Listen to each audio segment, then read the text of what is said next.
Welcome to the Lowe Post podcast. It's Friday in Los Angeles, and we are joined. Look how happy she is. Always full of energy. Chiney, Ogwumike, how are you? I'm great, and I'm full of energy because it's Friday. And also I get to chat with you, and I made it on time. Actually, I made it early. How is Stanford women's basketball doing this year?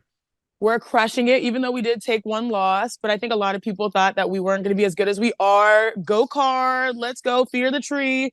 Cam Brink, loading, number 2 pick in the WNBA draft if she chooses to come out. So we're winning. Very nice. And I think a lot of people saying she's making a case for player of the year. Some people are saying. Oh, people like me. Some people are saying that the Golden State Warriors played the Los Angeles Clippers last night at the Staples Center, which will always be the Staples Center. And in their first game since Draymond Green was suspended indefinitely, in a decision that seems to have been made by sort of a whole bunch of stakeholders working together. I was at the game. I was impressed with the Warriors fight because it felt at times when it got to 12, 13, 14 that they might let go of the rope. Steph was having a bad shooting game. Obviously, they've gone through some internal trauma in the last 72 hours, and you could really, Chiney, talking to a lot of people around their team last night, you could really feel the exhaustion and the sadness and everyone just sort of trying to deal with whatever comes next. And they fought until the end. Clay had his best game of the season probably, and they made a game of it. I was impressed with that, but they did lose. They are 10-14. They started 6-2, which means they are whatever they are since 4-12, I guess, by my elementary math. And you know, look, this is a transitional period. Wiggins bench, Kuminga in, Podziemski in, young guys playing more, veterans playing a little less. How much Looney are we going to see? How are they going to figure out the offense without the guy who's kind of been their quarterback on both ends of the floor for a decade now? What did you see out of them last night that was interesting to you in basketball terms, Chiney? What I saw that was interesting to me was, one, you said that you were impressed by the Warriors fight. I was impressed by Klay Thompson's response. A lot of people have been very critical of Klay, how he's been shooting. And, you know, whenever you have a contract situation, there is a lot of pressure. And when things don't go your way, and we all know Klay, like, he internalizes every miss and he, you know, expects every make. And so for him to come out and have one of those get right games, I mean, it was just right off of the tip. I don't know if you're there for the tip, Zach, but it just felt like, bam, hit one. And then you're like, okay, he's locked in tonight. Was I there for the tip? Of course I was there. I was in my seat watching. I was already a quarter and a half through Wolves Mavs in my seat when the tip happened. And then my focus shifted to the game in front of me. Chiney, Ogwumike, don't give me a little credit. Well, sometimes I assume that maybe you're in the background, you know, catching up with people, but I know you have your headphones in. That's one thing I know 24/7 when the game starts, you have your headphones I forgot my headphones last night. What? And What did you honestly, I dipped into my little laptop satchel where I usually have my headphones, and they weren't there.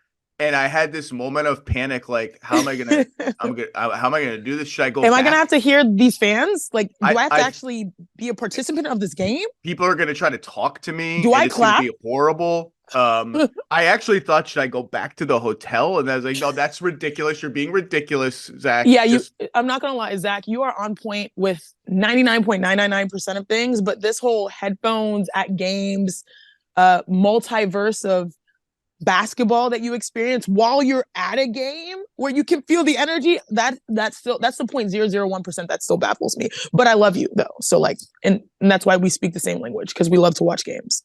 I just like to watch the game I'm at. Clay's strong response. I was watching the game through the lens of like, how different do they look without Draymond? Defensively, you just feel the lack of size and just oomph. Like, the Clippers lit them up for 69 points in the first half. Maybe they even cracked 70. I can't remember if they got to 70 at the end. Wiggins is now just a power forward all the time, and they're playing 3 guards a lot. You just feel the lack of size. I was almost more interested in the offense. Like, pick either end of the floor. What did you see in the Draymond void, like, in his absence? The point of the floor that I want to focus on is the Warriors defense, because the moment that they made this lineup shift, they were small. And they went small against a team that historically, in the past, had been known as Lob City. And it was Lob City yesterday. I don't know if you felt the energy, Zach, because you didn't have headphones. But, I mean, James Harden to Zoo, James Harden to Russ. I mean, Kawhi getting up there. It just felt like, and even Norm Powell, I mean, float game, finish game, especially late down the stretch, being able to finish. That's because they were small. Their opponents went right through them. And there's no fear that Draymond Green brings of the help side. Like, it's a gift to be able to anticipate offense in the NBA.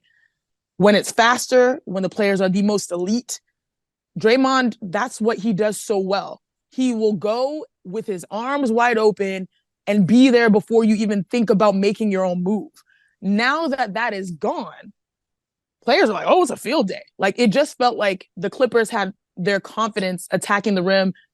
And I saw so many dunks. I was like, man, like you need help. You need help with interior defense.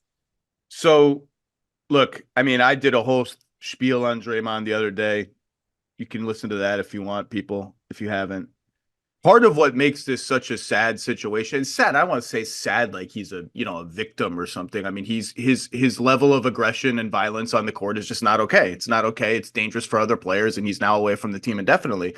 But it is overshadowed. It is now, as I said, as we've all been talking about on NBA Today this week, it's now in the first paragraph of his career write-up that this is like a lot, like right alongside. It doesn't define him. Doesn't define his basketball. Still, the basketball defines him, but it's all intertwined now. He's in that zone where the shenanigans and the violence and the incidents are just intertwined with the basketball. That's a legacy thing. That's an all-time thing, and it's a sad way to end what is like a decade now of this team being at or near the top of the league. A decade, 2013, Chiney, when Mark Jackson was the coach.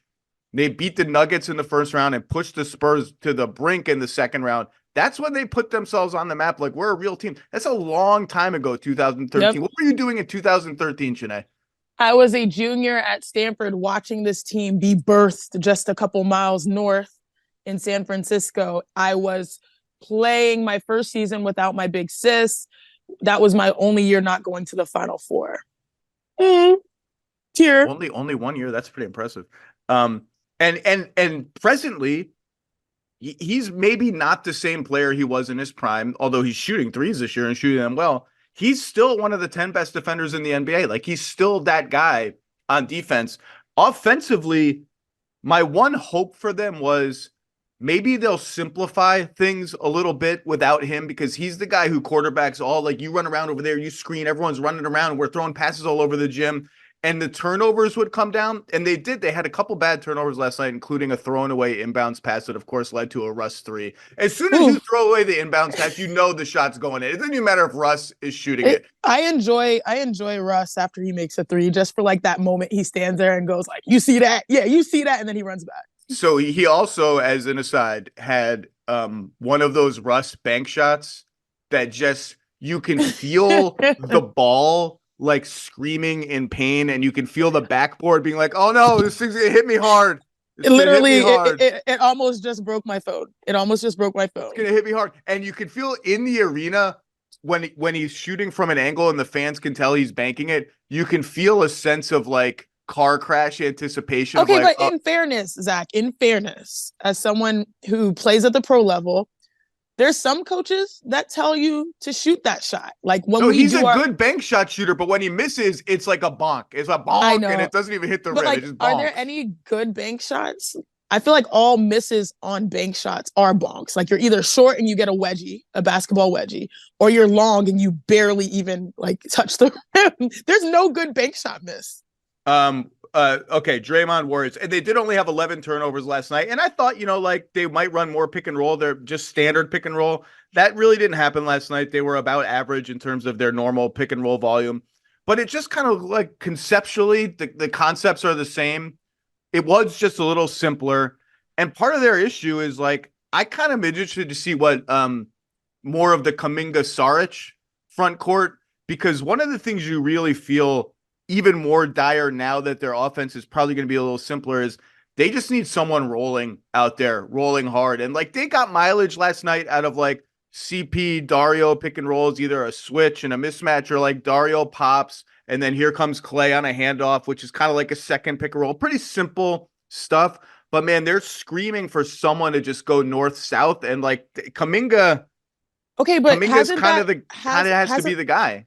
Hasn't that always historically been the issue with the Warriors? If there is one area, and I used to say this like years ago on NBA Today, maybe it was like 2 years ago, and then even prior to that, if there's one area that their opponents can exploit, it's the center position.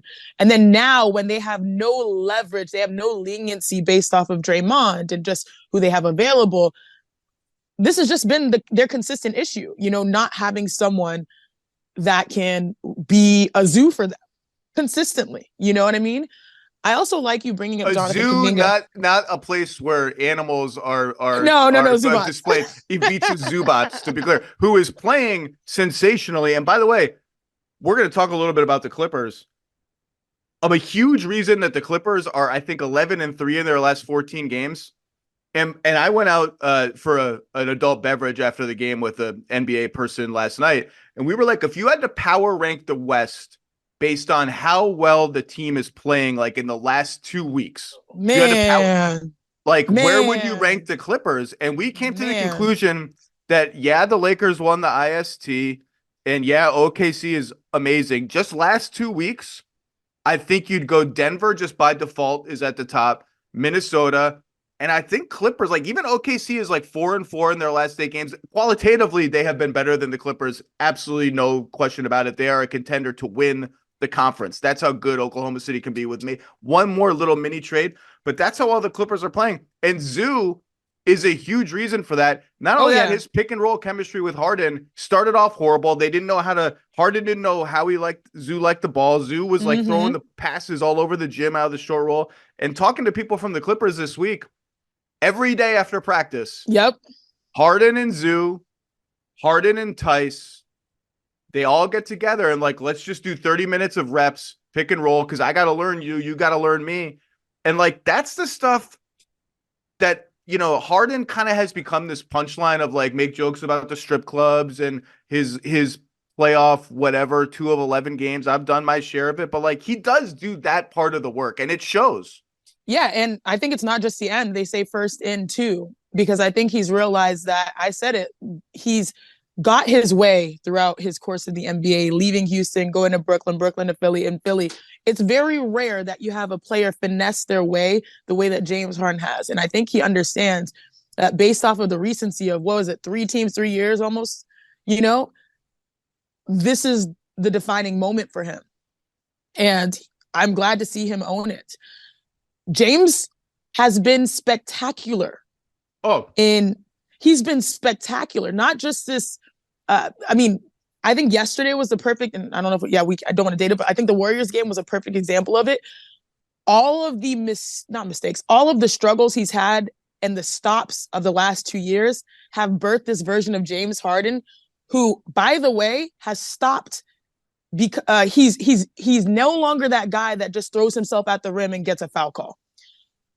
Now, if he beats you, he'll hit you with a nice little bounce pass. And he's figured it out for the Clippers. That quick little momentum bounce pass, people are in their stride, cutting to the lane. He's hitting people on time and target for their corner shooting. What he learned in Philly, leading or pacing the NBA in assists for the last 2 or so years, has translated to helping the Clippers now make that list of teams that you think, if they stay together and stay healthy, have a real shot. They've been solid. And also his catch and shoot numbers. What up, Momo? His catch and shoot numbers, he's shooting 40% from 3. That has historically been his weakness. His 3-point catch and shooting. Since joining the Clippers. It's not even a weakness. It's like an absence. It's like just a refusal to do it. Shooting 40% on catch and shoot. That's what the Philly was begging him to do. That was what was quite difficult for him, but now he's doing it at a higher level for the Clippers, along with passing. And then finally we got the scoring output. You have to give respect to that man. And before we bring in the great Ramona Shelburne to talk more about Draymond, just a couple of things on the Clippers. Everyone is shooting catch and shoot threes. Kawhi is shooting more of them, and Kawhi is attacking closeouts. He's getting many more opportunities to do it, and he looks comfortable doing it. They have multiple actions flowing from one to the other, so it's not just your turn. How is this the first time we stop. said Kawhi? Kind of crazy too, right? We're gonna say it again. Your turn. It's not just like your turn, stop. My turn, stop. There's a little bit of a flow. And Kawhi, I mean, you saw him last night. Hunt Chris Paul, bully Klay Thompson at the end of the game because the Warriors are just too small. He looks like Kawhi and he had like 5 defensive plays last night where it's like, oh, I remember that guy. That guy who's just like appears. He just appears like, oh, he was there, like a ghost, just taking the ball. And the other thing and Norm Powell's playing great. Their starters with Terrence Mann, obviously that lineup didn't play last night because PG was out. Plus 14 per 100 possessions. And just last thing on Harden. Remember how bad they were? 0-5. And he was like minus $1 million in those 5 games. They're now plus 63 total points in 600 some minutes with Harden on the floor. That is a gigantic turnaround for them. It's a dangerous team. And look, I was one of the people who was kind of, I would describe myself as like lukewarm, okay with the trade. I didn't think it was going to vault them into like the Denver tier. But my take from day one was they're better now than they were before the trade. Not sure how much better. Not sure it would have been a better fit with Drew Holiday. Maybe, maybe not. Not sure what they offered for Drew Holiday. But they had come to the conclusion, as I've said over and over again, that their general thesis of if PG and Kawhi are healthy, we have enough to win it all was no longer valid. And they needed something else. And this was the something else that they wanted and craved. And they got it. And I said from day one, maybe you don't love it. Maybe you don't love Harden. Maybe, you know, the not enough basketball thing that PJ Tucker joked about. They're better now than they were before. But this run is an announcement. Like, we're not just better. We're not just stable. We're not just salvaging something from this trade. We're freaking serious. And like, we're going to be here for a while. And their front office should get some vindication and some apologies from people who said this was a dumb trade. Chiney, before we bring in Ramona to talk about Draymond, she had a big story last night on the subject.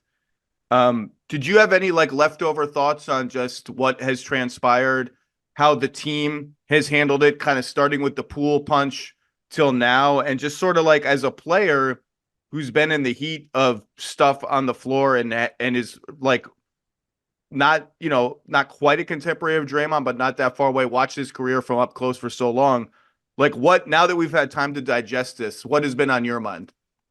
So I see it 2 ways, right? Being a player myself that loves to play defense and, you know, is not willing to be not afraid to be physical and stuff like that, how Draymond can get lost in the moment, right? But you still have to know the boundaries of what you're in. So like I can relate. And also like I tell people this all the time. The first time I met Draymond, World University Games, we're both 20 years old. We became instant friends just because, you know, we're 2 people that like to talk. We talk a lot. And when he got drafted to the Bay, I got to know him even better because I was at Stanford. Mm-hmm. And so I've seen the human perspective of Draymond, especially as he's grown. I used to go to the Warriors games when I used to have days off all the time because my other friend Festus Ezeli was playing for them as well. So I've seen Draymond become the man he is, right? I think what we're seeing now is just, you know, and we'll probably get to this with Ramona. There clearly have been stressors in his life where like that control he normally has, it just seems like it's almost like you're watching your body afterward and you're like, whoa, was that me? Did I choose to do that? You know, that type of stuff. So I get the human perspective, but I do absolutely agree with the league and the indefinite suspension. And I see this as a really good opportunity for him to really reflect because it's come to that point. Secondly, my other perspective is as someone who's been on the Players Association, typically in these situations, you're going to the perpetrator. You're going to say like, hey, we don't want the league to exert too much power over players and instances. But at some point, you have to start hearing the myriad of voices that either are silent, meaning not there to support what he's doing, or they're speaking up, you know, saying that, hey, like now this is like, now you have a narrative that you go and play against him and it's like, oh, we have to deal with this circumstance. That becomes an issue for the majority of the NBA players. I think that's where we're at. We're at a point where Draymond has realized that, hey, that guy that I see on this video and these replays is not who I am. And it's something that has not just been isolated to this one incident. It's been something we've seen particularly a lot the last 2 years. And then two, you have to start protecting the other players because, the league, we know that you get hit, that's one thing. You get hit in the head, that's another thing. They're already looking to protect players in that instance. But then when you have this narrative that, oh, this guy, I mean, he get him help, that's when the Players Association will be like, we have to respect the voices of the majority here too. So I'm interested to see how all of this is in the balance. Well, look, I mean, the NBA has had, there's literally a book called The Punch about Kermit Washington and Rudy Tomjanovich. Yeah. And I don't mean to say like this is going to come out maybe the wrong way, but Draymond and the Warriors are in a way lucky that he could have seriously hurt Jordan Poole. I mean, that was a straight up cold cocking, hard momentum leaning, jumping at him. And that Nurkic thing, like he swung his arm hard. Like those are dangerous plays. More broadly with the Warriors, they're 10-14. And a lot of the conversation is going to be like, how can they save this season? Because number 30 is still number 30. He's still a guy that can be the number one guy in a title team. These next 2-3 weeks, like the West is so good. The margin for error is so little, and they're so far behind, just like sixth, forget home court in the first round or anything like that. The conversation could shift the other way, not necessarily to like throw away this season, but just organizationally, do we have to start thinking not just this season, salvaging this season, but like, what does this look like in 3 years? Assuming Steph is still here, which I can't ever picture a reality where that marriage changes. The roadmap to a post Draymond, Clay, or maybe not even post, but like a world in which they aren't as integral to the team as they have been for the last 10 years. That roadmap doesn't have LaMelo Ball. It doesn't have Tyrese Halliburton. It had James Wiseman, and it has Jonathan Kuminga, and it has Moses Moody. And I don't know where that map leads. The salaries are what they are. I don't know what this means for them as they go forward, but I at some point you reach a marker of the season where going all in to win this particular year is no longer a viable goal. I don't know that the Warriors are there right now. The Warriors right now are just shell-shocked more than anything else. And let's bring in now Ramona Shelburne to talk about the shell-shocked Golden State Warriors because Ramona, first of all, how are you? Good. How are you? I'm coming to you live from a room at my son's preschool. So this has got to be a first for the Lowe Post. You know what? Those kids could learn something if they're listening to you, Ramona. Maybe you will inspire a future journalist that's a couple of rooms away. They're 4, but okay. Yeah, by the time they're 20, journalism, I'm frightened for the amount of robots that are going to be. I mean, Sports Illustrated was already exposed a couple weeks ago. I worked at Sports Illustrated. This is my first job in sports journalism full time was at Sports Illustrated. I was a real person. Mine too. We were real people writing really like you didn't click on our bylines or Google our names and like nothing would come up in Google. What an embarrassment, by the way. Okay. So Ramona, you are here because I love you, but also because last night I'm at the Clippers game. I log on to ESPN.com to check scores of other games. Like, oh my God, Ramona has a Draymond story. She talked to Draymond right before, apparently on the phone, this suspension was levied, which means obviously you talked to him in the day after the Nurkic incident. What was that phone call like? What's his tone? What's like, why did he want to talk to you? How did it happen? Like, I want to hear everything about it. Yeah. Well, I'll back up. So we had spoken the week before. It was after the Trailblazers game, right? So this is right after he comes back from the Rudy situation. And I had flown up there to talk to him at practice one day, and then he had all this stuff after practice and we couldn't do it. So he said, come back tomorrow. We'll talk after the game. And I was like, oh, you know how that goes, Zach. Like that, if they win the game, they'll talk. If they don't, you never know. Like, I don't know how that's going to go.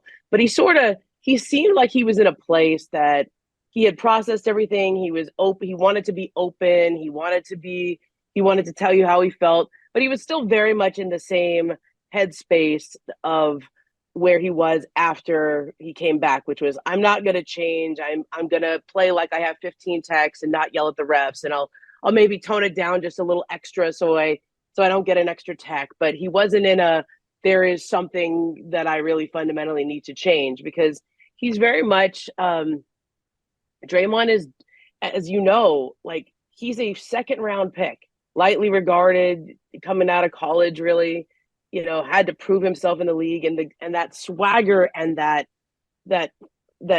demeanor that he brought to the league that made him Draymond Green, that competitiveness. I mean, I think of him on the court. I mean, I think he's like a lion, right? Like the way he is on defense, the competitiveness, this edge. I always go back to Kobe Bryant saying that to him in the Warriors early on. You're the edge. Like, don't shy away from that. And he's what made them great. Like, as much as Steph Curry made them the Warriors, Draymond Green made them the Warriors. So I really felt like I was talking to a guy, and I feel this right now when I'm talking to Steph too. These are two guys fighting for their existence as a team. They're fighting to keep this team together, as the way that they won 4 championships, since 2015, that 4 championships. And so you feel that they are trying to continue to make the case in every single thing that they do, that this team can still win and can still stay together. And the more you watch it, the more you're like, I don't know. Like, you heard that after the playoffs last year. You heard that all throughout the year. Even, Jack, you and I both heard this coming into the preseason. Like, they were so excited about this team. And so the way I heard Draymond the first night after the Portland win, and it was kind of surreal, because next door, Steve Kerr is telling everyone, we've been so bad, I might have to consider making changes to this 5-man group that had been historically good. I mean, and it wasn't just like Anthony Slater or Marcus Thompson asked a question. It was, he just slipped it into an answer about something else. Like, it was a message that he wanted to deliver publicly. Like, we may have to change some things. So on the one hand, you have Steve saying, this ain't working. I tried to give it as much time as I could. And then Draymond over here, still kind of articulating this worldview that we're fine. I'm still Draymond. He's still Steph. And, I'd kind of, what I really wanted to know was what he remembered from the Gobert situation. Because we've seen a lot of Draymond incidents over the years, right? That one seemed a little extra. That one just seemed like more than a stomp, a swing. He held on for a really long time. This wasn't like, he grabbed him off his teammate and then let go. This was held on for way too long. And I said, what do you remember about that? And he goes, I remember seeing him on my teammate. I remember trying to get him off Clay. And then it's like time, you don't know what time is in those moments. And it's like, he described it to Game 7 of the NBA Finals, where they didn't score for almost 4 minutes, and he didn't know until after the game. He described it as this like intense thing where things are just going and you don't have any idea how much time has passed, which I can relate to. I think you have these moments in your life where time kind of slows down, but it was the description of it that made me think like, I don't think he had an awareness of time and space in the moment he's grabbing Gobert. And he said he immediately watched the play on his phone in the locker room afterwards and was like, oh, I held on way too long. Like, he knew it right then. So I know he gave press conferences afterwards. I know he didn't necessarily say a lot of that publicly, but I think right away, he recognized he held on too long to Gobert, and he himself didn't have that awareness in the moment. Quick question. So do you think he dissociated in that moment his entire history with Gobert? Because to me, that's fascinating, because maybe it was 2 or so years ago where they were back and forth chattering about DPOY. And so he made fun of Rudy for crying, like when he didn't make the All-Star. He made fun of him. And in my head, I think all that leads into the moment. I think all that leads into the moment where you see, I think there's 2 things that happen in that moment. He sees Klay Thompson in some sort of a tussle with Rudy. And it's not just a Klay Thompson and tussle. First of all, Klay and Draymond very close, play dominoes, chess, everything, like on the plane. They sit these are teammates. These are for a decade now. They're very close. Brothers. So when you see somebody on your teammate, you have an emotional gut reaction. I also think he saw it was Gobert, right? So that history plays in there. And then what happens in those like how long? I didn't do a running count. How long was it? 5 seconds, 6 seconds, 7 seconds that he held on? What happens between the initial action of I'm going to go grab him to I'm holding on this long? How much time elapses there? I don't think he can explain why he held on that long. I don't think he can explain what was going through his head, because it feels to me like that's the part where he's not really aware of himself and the time and the space and the situation. So And that to me, yeah, go ahead. So flash me forward and tell me about this phone call ahead of the Nurkic suspension, because I would just be curious, like, hear his voice, hear his tone, everything. He was, Zach, I talked to him about, well, I remember exactly what time it was because I had an appointment at 11:30. So it was about 11:15, 11:20 or so. He was leaving his house to go to their team meeting, which was going to be at noon at the team hotel. Draymond has a house here in LA. So when they come to LA, he stays here. I think he flies back and forth a lot as well, on the off days and stuff. And he seemed fine. He didn't seem like he was really worried about what the league was going to do. He sounded almost calmer than he did the night before about the situation. Like, I'm just really bad at selling calls. I feel bad that he thinks it was intentional, or he thinks I need help or whatever. Like, he goes, I really didn't mean to do it. Like, in his mind, it was a wild flail, but it was unintentional. It was incidental. He even talked about how he had been restrained in talking to the ref that night. Like, the ref was like, he made a point of not escalating calls or escalating arguments with referees that night. And that was his way of showing restraint. He sounded like Draymond. It was just Draymond as we've come to know him over the past decade, like competitive, fiery, still kind of that same rhetoric of like, we're fighting to keep this thing together. And he goes, look, I'm not the kind of guy who's going to apologize to save my ass. Like, that's not me. I'm only going to apologize if I didn't mean to do something. But if I did something, and I'm not going to just turn around and pretend like I didn't do it. So I think in his mind, it was very clear that he didn't feel like the Nurkic thing was intentional. Now, whether the Gobert thing was, like, that's something only he can really answer. But I think that Nurkic thing, I don't think he realized the severity of that at all. Now, I think he just felt bad about it. From what I heard at the game last night, that team meeting did happen where he spoke to the team. No one really wants to spill the details of that. That's a private thing. Before we go back, Chiney, I'm going to let you cook on the Rockets. Don't worry. Yeah. You had a line in your story, Ramona, about both people within the league office and the team thought that there should have been more of a suspension for the Poole incident. Yeah. Even at the time. And obviously, he lost some standing within the organization because of that, and continues to struggle to recover it. Frankly, the one guy he has never lost, and if he ever loses him, that's a game changer, is Steph. Yep.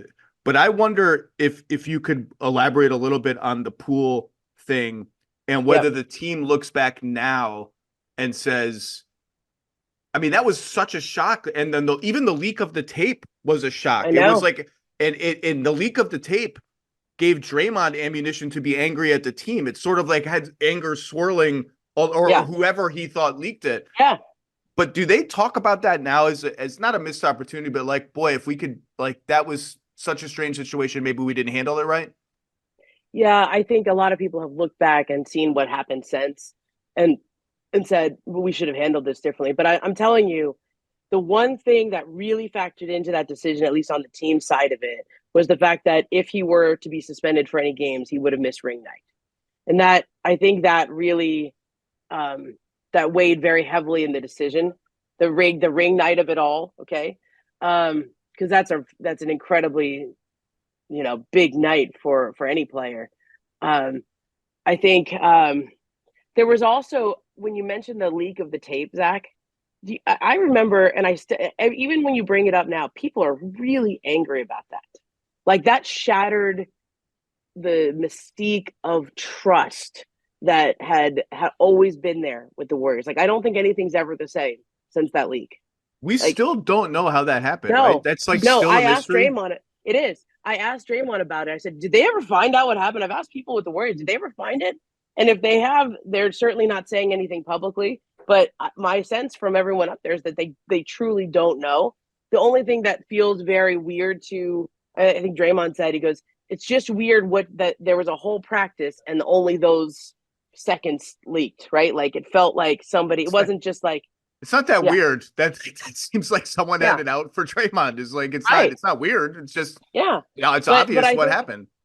Like at the time, I think there was almost so much anger that somebody would violate the trust of a practice and of the team that it kind of affected the decision on whether to suspend him or not, on how to punish him. Does that make sense? No, like, that's what I meant. It complicated what should have been a simpler situation. And I think that's why we're at the boiling point with Jusuf Nurkic, because I think if you go back to all these Draymond incidences, there is a gap where Draymond in some way can justify his anger, in a situation, especially with Rudy. You can justify, oh, my guy's in a situation, I have to go and protect him.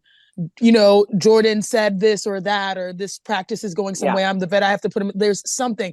The breaking point with the NBA is the fact that there was no justifiable reason for Draymond to hit Jusuf Nurkic that way. And I think that's what he needs to understand.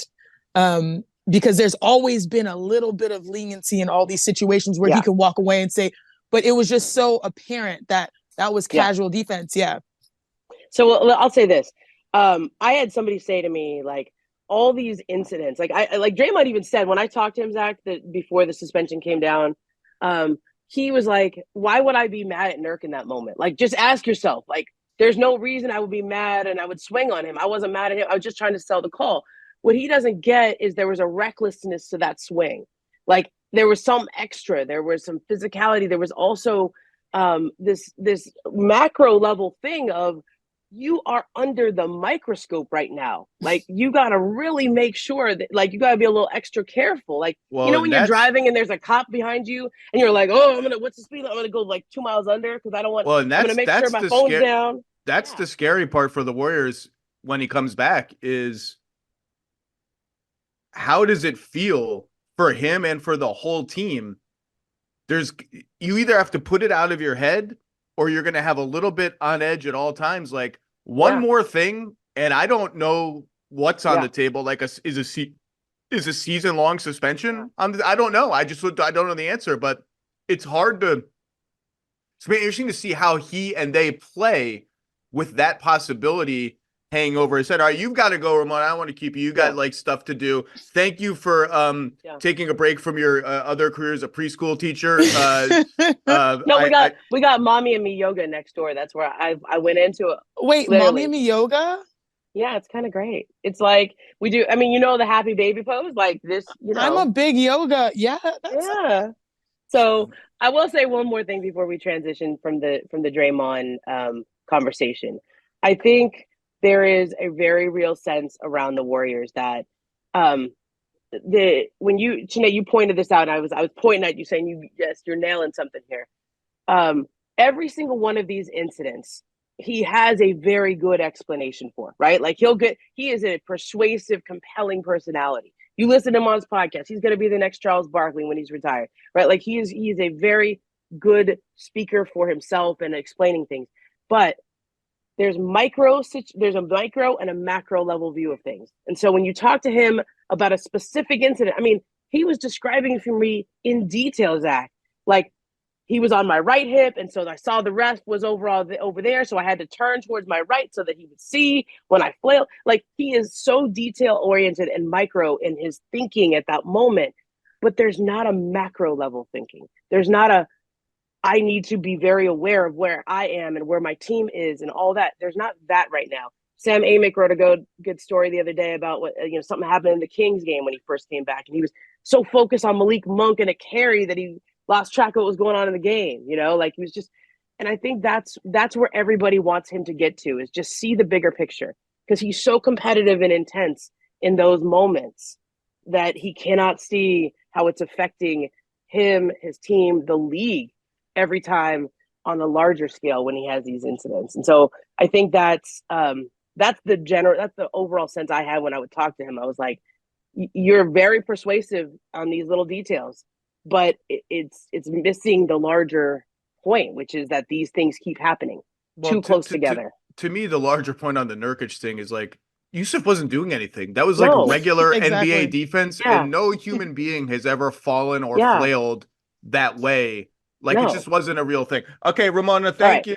Enjoy the yoga. Bye, guys. All right, Chiney, we talked about Draymond. We talked about the Warriors. We talked about the Clippers suddenly looking really good, separating Russ and Harden, where they actually have become a dangerous transition team after looking incompetent in transition for the first month of the season. Now is your time to shine, Chiney, because your Houston Rockets are 11-9 with the number 2 rated defense in the NBA. What do you want to talk about? The floor is yours. Tell me about what has made you happy about watching the Rockets. Okay. What has made me happy? One, in exactly 1 week from today, which is why I'm so happy to be on your podcast, I will be in the H. I will be in Houston to celebrate the first ever Nigerian Heritage Night with the Houston Rockets, which, by the way, Houston holds the largest Nigerian population in the U.S. I think 1 out of 5 Houstonians has some type of heritage to the continent. I'm hosting. I'm so excited. I've had multiple meetings with Gretchen Shear and Julian Duncan and Raphael Stone and his incredible crew down there. So I'm going home to Houston for the Rockets game. So that's first and foremost. That's news right there. Very excited about that. That's awesome. Almost. Yes. And I had an interview with Bum B. It's lit. Like, I'm just happy for this. And also excited to celebrate how did I miss this? Getting to do a panel with Hakeem Olajuwon as well. Childhood dream, trifecta, and Coach Udoka, which is, this is going to be, it's like chef's kiss. So many people are showing up. Toby Nwigwe, I'm sure some of these people, you don't know who I'm talking about, but it's all good. We're going to have a good time. So that's first and foremost. Secondly, let's talk about the hoops. I don't want to say it because, when you say those things and then they jinx, they happen, but I love the Houston Rockets at home. We've found our zhuzh. I know you're the king of sounds. Like, wait, I can't even do it. And all these things that you do. That was my official statement in reaction to the referee's pool report for ejecting Jokic that's my statement in response.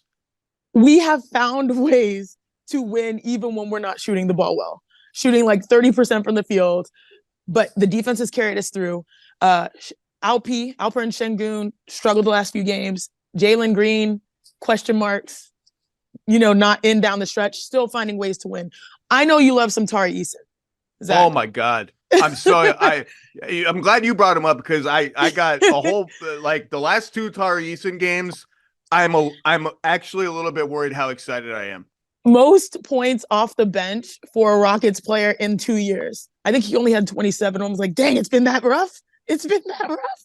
I mean, that's off the bench. Off the bench is, That is true, but still, but like what I love about this squad is one, they're more committed to defense. Obviously, when you knew that Coach Udoka, what he did with the Celtics, bringing them to the number 1 defensive team in the NBA, it would be more challenging to do that with the Rockets, but somehow he's found them at number 2 in defensive rating. That's a huge plus. The development of their stars. I mean, in talking to their front office personnel, the guys, one, got better. Alpi and Jalen Green, at least starting the year for Jalen. And then 2, they're just, it takes a while for you to figure out how to use your strengths in the NBA, and they're starting to see how to use their strengths. And you know what I love about Şengün? I know he's in a slump, but like, I think he was on Podcast P. The fact that he has the street cred of NBA players for how he approaches the game, how he plays the game, and all those types of things. So yeah, I'm enjoying. Oh, and like, by the way, Fred VanVleet, like, what a win. Dylan Brooks, what a win. And to pursue Fred, which, by the way, I believe last season he ran the most in the entire NBA. His feet don't stop moving. He's selfless. He assists the ball. He's shooting 40% from 3. Like, he is a selfless servant that helps these young players grow. Dylan Brooks, a lot of people, after the way he exited Memphis, which, by the way, Memphis is our next game up, I believe. So it'll be his return. He said he circled it on the calendar. I mean, he circles every game, but this one must have like highlighter around it. Dylan Brooks, I know people felt some type of way after how he exited Memphis. People were trying to ship him to China. Those dumb comments. I knew he was going to be valuable on our squad because he's one of those players you play with that forces you to be accountable to play all 82 games. That's another energy. So you've got a selfless guy on offense that is also one of the great offensive players in Van Fleet. You've got a great guy on defense. And now you have young developing stars that are getting better and a coach that institutes defense and holds everyone accountable. And on top of that, last but not least, shout out to Tillman Fertitta, because we just announced the $70 million new practice facility that is going to hopefully be, I think, open and available in 2024. That's what I was reading. So we win it. That's my spiel. I'm just going to say 3 quick things and then we'll move on. Wow. Number 1, I think Tari Eason has magnets in his hands because he just gets the ball. Like, it's just ridiculous. Steals, Suction. offensive rebounds. And there's more to his game. He's kind of subsisted on, like, garbage man kind of stuff and, like, attack. You know, now he's hitting spot up threes. He's a 40% spot up, this 3-point shooter, attacking closeouts. He can do stuff with the ball, and I'm wondering when we're going to see it. Number 2, their defense is very good. I think they're going to finish the year as a top 7 or 8 defense. Please, Lord. I just want to this stat is so outrageous that I had to look it up on multiple sites to make sure it was accurate. They are allowing the lowest 3-point percentage in the league. Opponents are hitting only 32% on threes. That's 32%. That's like normal. It's fine. Teams are shooting 25% on corner threes against them. I was like, is that an error? Is that a real thing? That's crazy. Number 1. The number 2 team defense is 32% or 32.5%. Like, that's how big the gap is. So there are some corner threes that are coming. Number 3, it's very fitting and true to how they're talked about that you and I have just gone on a Houston Rockets love fest, name checking players, coaches, owners, practice facilities, GMs, executives. And one name that didn't come up one time is Jabari Smith Jr. Because that dude is sitting in the background. He doesn't get to work a ton with the ball. He doesn't do glamorous stuff. You know what he is? He's just good. He's a really good player. And quietly, under the radar, without a lot of chances to do stuff with the ball, you could argue he's the 5th ball handling option in their starting lineup. Şengün is emerging as an all-star candidate. Jalen Green does lots of stuff. This dude just, every time you watch the Rockets, it's like 16-9, great defense across a lot of positions, or very good defense. The 3 balls going in. I don't know what he's going to become because it's hard to, like, he's got more to him that he doesn't really get to show. Nobody talks about him because he's just kind of on the side. Shame on me. Shame No. Shame on That's all of us. Bro. He's just a good basketball player. And, you know, it's Paolo, Chet, him, and like those guys are Chet's an all-star candidate, monster defender. Paolo's the number 1 option on one of the great feel-good stories in the league.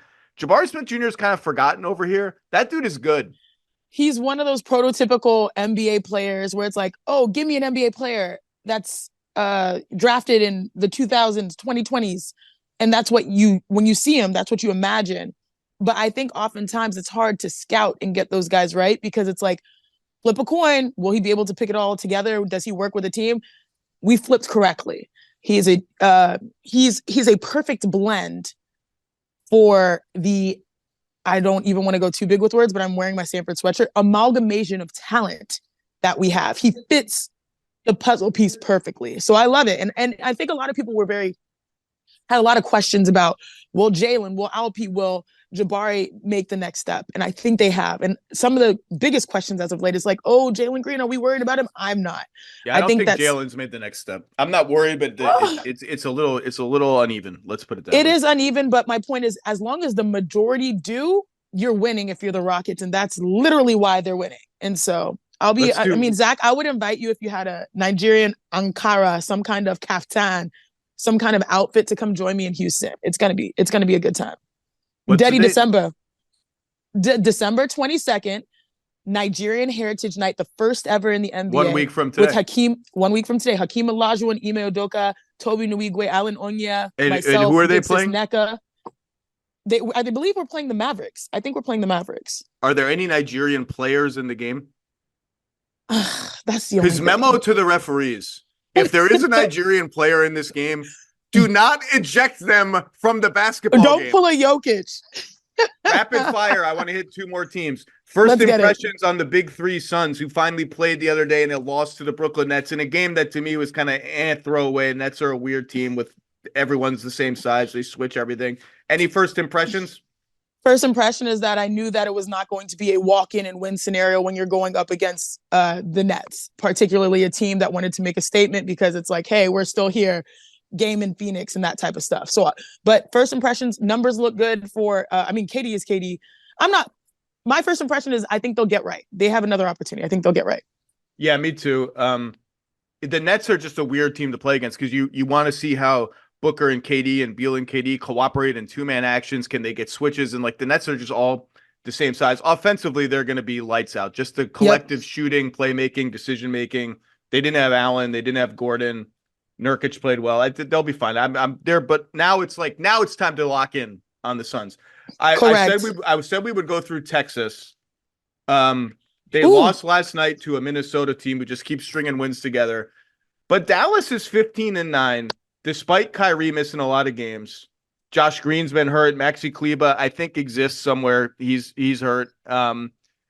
It just feels like they haven't had the team that they really thought they were going to have, and they're still winning a lot of games. Luka is just unbelievable. 32, 9, and 8 on the best shooting of his career. And they have found something in Exum. Yes, love it. Now, they lost to Minnesota last night, but Lively is for real.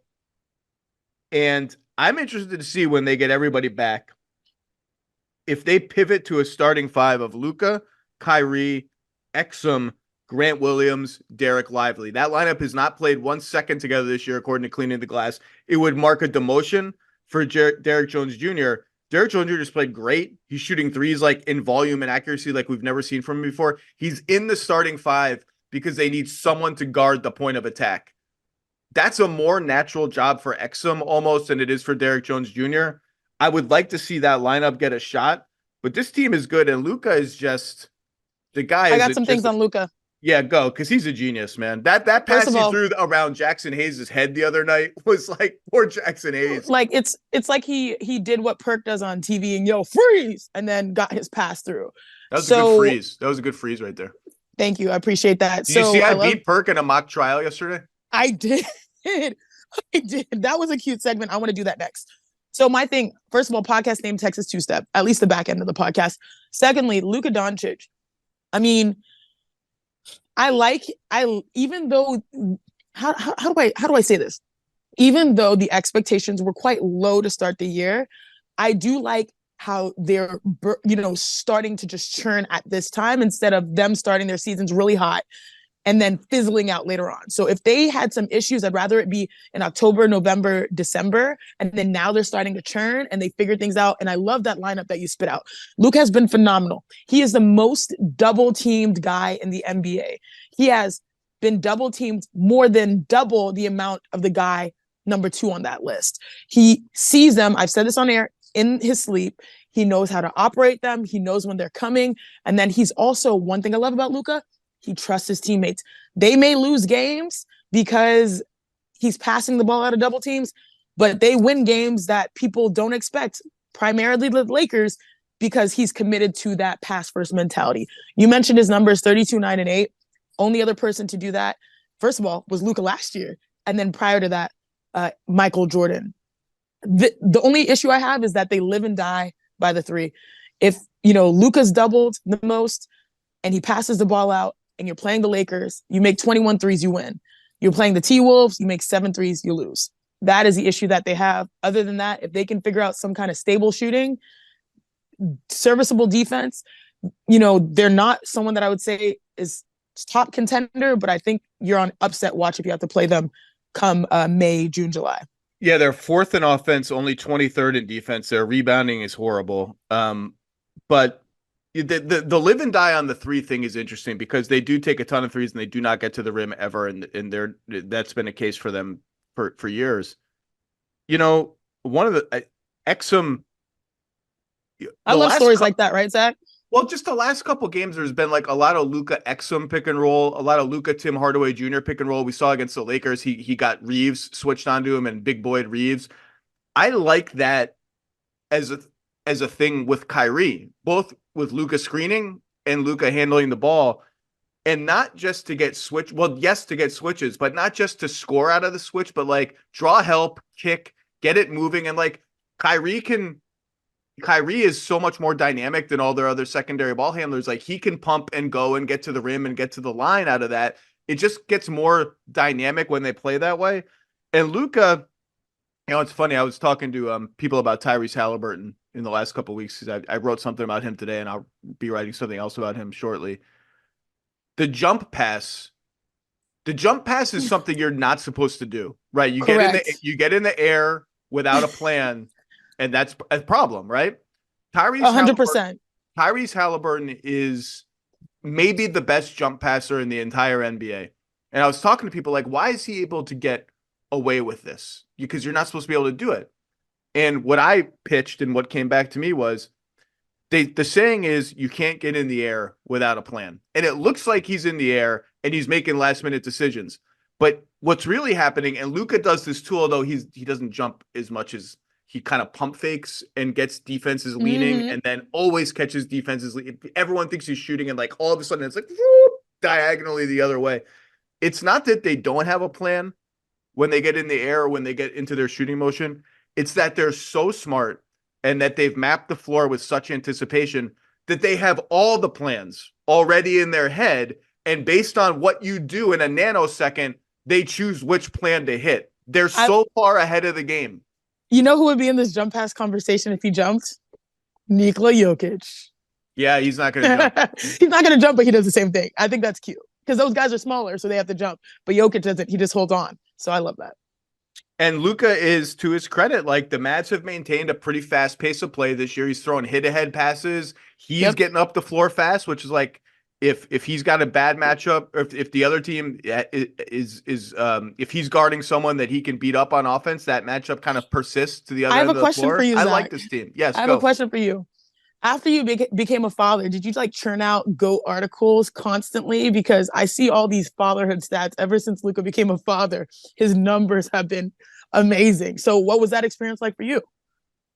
Wow. Okay, so after I became a father, this is what happened to me.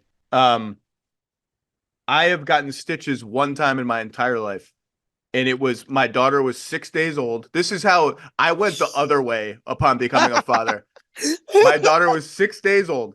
Like, and it's just like when you have a 6-day-old baby in your house, it's like you don't even know what the hell is going on. And I was washing dishes and I dropped a glass and the glass shattered on the side of the sink. And I went, as it shattered, at the same time it shattered, I went to try to catch the glass, and a giant shard cut me open right here along the edge of my thumb. And I'm bleeding. I'm like, that seems bad. It seems like a lot of blood. And just like an idiot, I'm like, I'm fine. Like, I'll just get a Band-Aid. It'll be fine. Oh, dear. And then I like open it up. Like I like stretch the skin out on both sides. And I'm like, I don't think I've ever seen that part of my hand before. That seems like a problem. And so I'm like, I tell my wife, like, I think I got to go to the emergency room. So I wrap a dish towel around my hand. I get in the elevator with a bloody dish towel, and there's a dude in the elevator with me, and he's like, "You going to the hospital?" I'm like, yeah. And I go to the hospital, and they're like, someone directs me. He's like, "Oh, the emergency room's over there." It's like, "Yeah, I know. I was just at this hospital 6 days ago when my daughter was born. I know the whole layout of the hospital perfectly." And then I get in line. You get in line to be attended to, and there's a woman behind me in line. And the intake person assumes that I guess they have to ask this question. They ask me like, so is this the product of a domestic dispute between the two of you? Oh, man. I'm like, no. We just met. I'm way stupider than that. I just cut myself. And so I get stitches and I have this wrap I got to wear on my hand for like 2 weeks. It impacts my diaper changing ability. I can't. And my wife is like, you're so freaking incompetent that we have a 6-day-old baby and you're already out on some of the process. So that's what happened. That's what happened to me, Chiney. Well, I guess not Luka Doncic type of situation, but you are 7 stitches. I was very brave. The nurse said I was very brave. Oh, you guys, when it comes to situations, man, you guys are funny. We're babies. Men are babies. Like it's a You can say it's a common theme among all of my friends that all of us, all the married couples, that if the husband or the wife gets sick and the symptoms are exactly equivalent, like 102 fever, some sneezes, some coughs, or like maybe it's a stomach thing. For the woman, it's like they just soldier on. They're like, I got stuff to do. Like I can't, like I gotta cook, I gotta pick up the daughter, I got work stuff to do. My wife's like writing books and this and that. I get the same symptoms. I'm like, I'm out. Bring me some. Can you bring food into the bedroom? Can you bring me water? I can't even get up. I can't do anything. My guy's sick right now, and I'm seeing it because I was like, I was sick post-wedding, and I, flew here. I was trying to handle it and all that stuff, and my guy's sick, and he finishes his work. He's a heavyweight boxer, and he's just lying down. He's like, "Oh, I can't do it." I'm just like, "Okay, drink some tea. You're doing amazing." Food just gets delivered to me. Like, here's a plate of food and water. And like, we could literally both be sick, and somehow I'm just such a weakling that I'm like, I can't. Speaking of which, I know we're winding down. Yes. I'm just glad to show up today because here's a quick story, y'all. Zach and I've been trying to be more responsive to his texts. I love your podcast. I love being on it. And so Zach, maybe it was a month ago, was just blowing me up every day. Chiney, I need you. Chiney, I need you. Let's talk this. No. Hold on. Wait. That was only happening because at the beginning of the season, you said, you know what? One of my goals for the season is I want to be on your podcast more. So it was not unsolicited blowing up. He was blowing me up all week long, and I wasn't using my phone that week and all that type of stuff. And then finally it came to it, and he was like, Chiney, answer. I was like, Zach, I'm getting married today. I'm going to miss the podcast. And then I felt bad. Did you know I was looking forward to texting you that the whole time? I was like, ooh, I knew the wedding was coming up. I knew the wedding was coming up. I didn't know how it was. Literally, he was blowing me up like crazy. He was like, Chiney, answer me. What's going on here? Blah, blah, blah. Day after day, I was like, ooh, I'm going to let this one marinate so I can hit him with the zinger. Bang! And then wedding day, I was like, Zach, I'm getting married. It was my traditional wedding. So okay. Chiney Ogwumike, any other parting thoughts to embarrass me with? No, that's it. That's all I got. Besides your hand and your text back on my wedding day, it's all good. Yeah, that was again. I was very brave. Very brave. Took 7 pitches.